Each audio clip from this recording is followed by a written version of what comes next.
Son zamanlarda şunu çok sık düşünüyorum. Biz bir simülasyonda mıyız? Evet, bu çok konuşuluyor. Belki de insanlar aman canım o da ne? Ne simülasyonu, ne rüyası falan diyorlar ama belki de bir rüyanın içindeyiz. O kadar gerçek ki biz bunun gerçek olduğunu anlıyoruz. Yani bir simülasyon, bir oyun içinde olduğumuzu belki de algılayamıyoruz. Şunu düşünüyorum. Bizim gördüğümüz çimenler gerçekten yeşil mi? Şu an ben ağaca bakıyorum mesela. Ağaç bana yeşil görünüyor. Ama bir köpek bunu bej renginde görüyormuş. Çok ilginç. Başka bazı hayvanlar, işte biz yeşil diye adlandırıyoruz ama onlar ne renk görüyor? Dünyayı nasıl görüyorlar? Tabii farklı. O zaman tek bir gerçek yok. Bana yeşil görünen ona bej rengi görünüyor. Kum gibi böyle. Çok enteresan.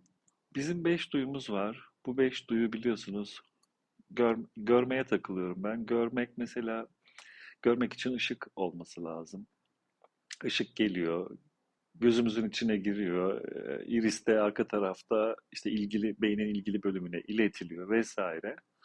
Sonra bir görüntü oluyor. Biz de diyoruz ki bu bir ağaç. Gece rüya görürken, yatarken, uyurken rüya görüyoruz. Nasıl görüyoruz bunu? Beynimizin içinde mi görüyoruz? Gece yattığımız yerde ışık yok. Görmek için ışık lazım. Yani hepsi aslında bir elektriksel iletimlerden ibaret. Dokunma duyusu mesela dokunduğumuzda hissediyoruz ama atom düzeyinde bakarsak atomun içinde biliyorsunuz çekirdek var. Etrafında büyük bir boşluk var ve elektronlar var. Benim parmağım da aynı şekilde bir atom ve dokunduğum tahta da o şekilde.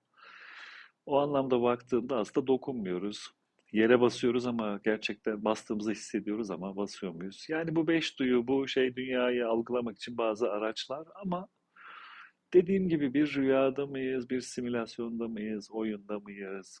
Şimdi eski bilgilere bakıyorum, peygamberlerin sözlerine bakıyorum. Peygamber Efendimiz bu hayat ölmeden önce ölün deniliyor. Bu hayat bir rüyadır, bu bir oyundur deniliyor. Kur'an'da da söylüyor. Eski bilgilere bakıyoruz. Ee, Platon'un biliyorsunuz şey metaforu var, mağara metaforu var. Mağaranın içinde insanlar, bir kısım insanlar sırtı kapıya dönük şekilde yani güneşin geldiği yönde kapıdan geliyor. Dönük şekilde hayatlarını geçiriyorlar. Sadece baktıkları yerde arka taraftan gelen güneşin ışığıyla kendi gölgelerini görüyorlar. Dışarıdaki hayatın gölgelerini kendi baktıkları duvarda yansıma olarak görüyorlar ve hayatın gerçeğinin bu olduğunu zannediyorlar. Aslında arkalarını dönseler, bir baksalar gerçek hayat orada. Gölgeler aleminde yaşıyorlar. İbn Arabi'ye gidiyoruz. O hatta diyor ki bu hayat bir rüyadır, rüya içinde rüyadır diyor. Doğuya gidiyorsun, batıya gidiyorsun, hepsi benzer şekilde şeyler söylüyor. Yani biraz da uyanmamız lazım. Şu da var tabii, uyanırsak da çok da mutlu olacak mıyız? O da var. Onu da çok düşünüyorum. Ya böyle perdeli bir şekilde yaşayıp ömrümüzü geçireceğiz ya da uyanacağız. Yani ben tabii uyanmak taraftarıyım ama onun da yükü var. Çünkü uyandığın zaman hani deniyor ya bilmemek mutluluktur diye gerçekten bazen bilmemek mutluluk oluyor.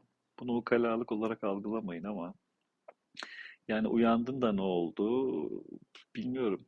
Mutlu olacak mıyız, daha huzurlu olacak mıyız? Ama vakit de yaklaşıyor. Biliyorsunuz kıyamet yaklaşıyor. Son zamanlardayız, son devirlerdeyiz. Uyanmak da lazım. Uyanmayanlar için döngü tekrar devam edecek gibi geliyor. Şimdilik burada bitirelim, sonra devam ederiz.